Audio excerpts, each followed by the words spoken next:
Kabayan, pangarap mo bang mag-abroad sa Saudi Arabia? Gaano ka kadeterminado na tuparin ang iyong pangarap na makapagtrabaho sa ibang bansa? Alam mo, hindi biro ang buhay ng mga overseas Filipino workers, OFWs, lalo na sa gitnang silangan gaya ng Saudi Arabia.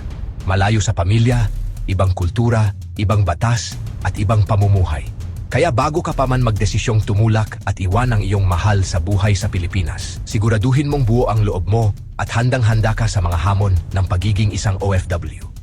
At kung desidido ka na talaga, mahalagang alam mo hindi lang ang mga benepisyong maaari mong makuha, kundi pati ang iyong mga karapatan at obligasyon. Dahil sa huli, ito ang magiging pangunahing sandata mo sa pagtatanggol ng sarili laban sa mga hindi makatarungang pagtrato habang ikaw ay nasa abroad. Isa sa pinakamahalagang karapatan mo bilang OFW sa Saudi Arabia ay ang tamang sahod, walang labis, walang kulang. Sa kontratang pinirmahan mo sa Pilipinas, malinaw na nakasaad ang halaga ng iyong buwanang sahod at ito ang eksaktong halagang dapat mong matanggap, buo, on time, at walang kaltas maliban kung ito ay legal at naayon sa kontrata. Kung ikaw ay binigyan ng mas mataas na posisyon, dapat tumaas rin ang iyong sahod batay sa bagong kategorya. Gayunman, kung hindi mo naabot ang inaasahang kwalifikasyon ng employer, gaya ng paulit-ulit na pagkabigo sa exam tulad ng sa pagmamaneho, hindi ito dahilan para ibaba ang iyong sahod. Hindi pwedeng palitan ang iyong kategorya ng walang due process. Maaari ka ring i-terminate o dalhin ang iyong kaso sa Migrant Workers Office, MWO, para sa alternatibong solusyon. Bilang karagdagan, may limitasyon ang oras ng iyong trabaho. Ayon sa Saudi Labor Law, karaniwang 8 oras o 8 hours kada araw at 6 na araw, 6 days, kada linggo lamang ang regular na oras ng trabaho. Kapag hiningan ka ng employer ng trabaho ng lampas dito, ito ay overtime at dapat bayaran ayon sa batas. Kung ikaw ay na-assign sa ibang kumpanya sa ilalim ng iyong agency sa Saudi Arabia, huwag basta-basta tumanggap ng overtime nang walang pahintulot ng agency. Ang tamang proseso ay, una, ipaalam sa agency na pinapatrabaho ka ng overtime. Ikalawa, humingi ng written instruction. Mas mainam kung sa email na pinapayagan ka ng agency na tanggapin ang overtime. At ikatlo, tiyaking malinaw ang kasunduan sa overtime at kabayaran. Kung wala kang pahintulot o written instruction, hindi ka obligadong mag-overtime. Mas mainam pang ibalik ka sa agency kaysa magpatuloy kang pinagtatrabaho ng walang bayad.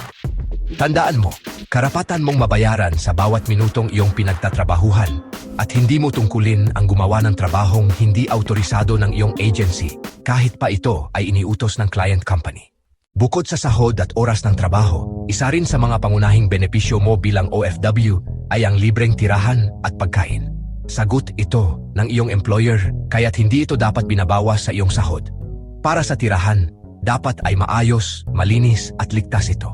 Kung hindi aktwal na tirahan ang ibinigay, dapat kang tumanggap ng housing allowance na karaniwang katumbas ng 25% ng iyong buwanang sahod, dagdag ito at hindi bawas.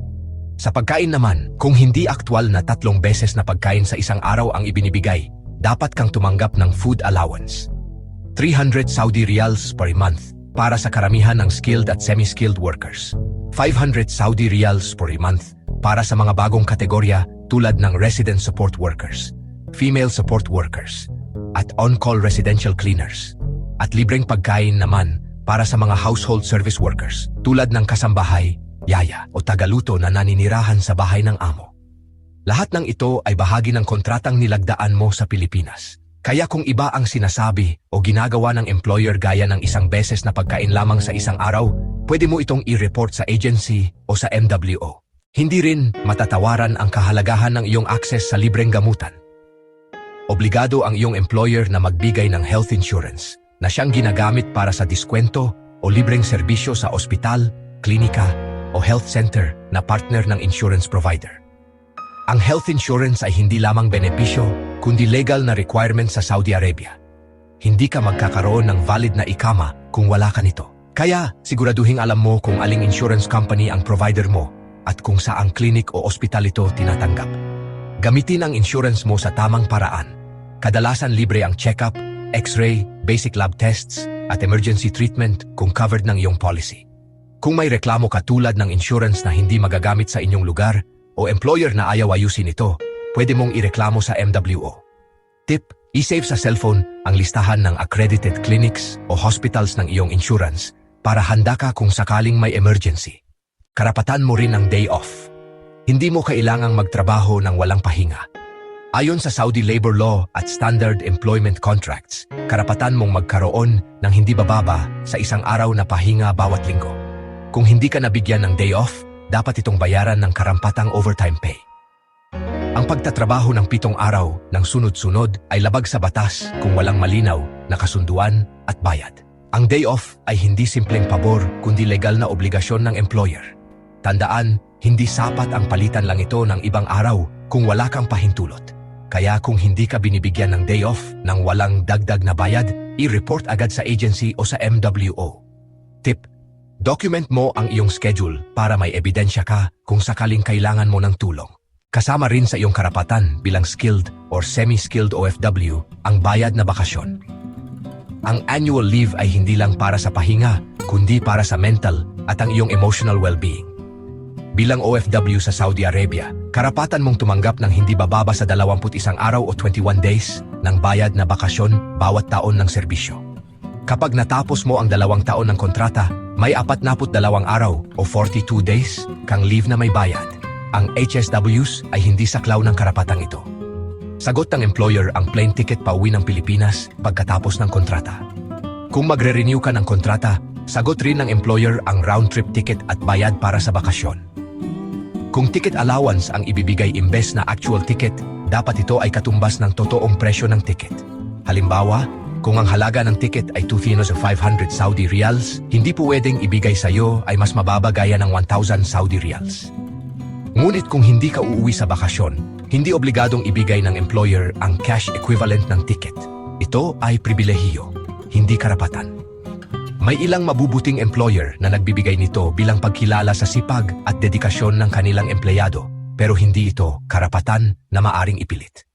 At higit sa lahat, may proteksyon kalaban sa pang-abuso. Kung may hindi tama sa iyong kalagayan gaya ng hindi pagbabayad ng sahod, labis na oras ng trabaho, hindi patas na trato, o pisikal na pang-abuso, may mga ahensya ng gobyerno na handang tumulong sa iyo. Ang pangunahing tanggapan para rito ay ang Migrant Workers Office, MWO, na dating tinatawag na POLO. Huwag kang matakot na magsumbong.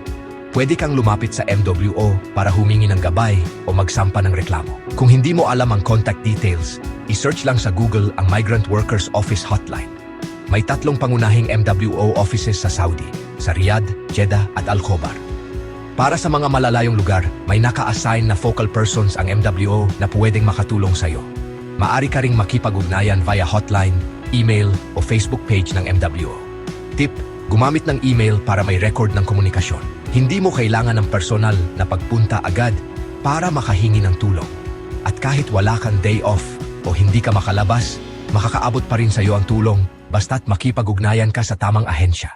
Kabayan, tandaan mo, hindi mo kailangang tiisin ang hindi makatarungang pag-aabuso. Kapag nanahimik ka, baka isipin ng iba na ayos lang ang lahat. Ngunit kung magsasalita ka sa tamang paraan at tamang ahensya, doon magsisimula ang tunay na solusyon. Hindi po solusyon ang pagpapakalat ng post sa social media.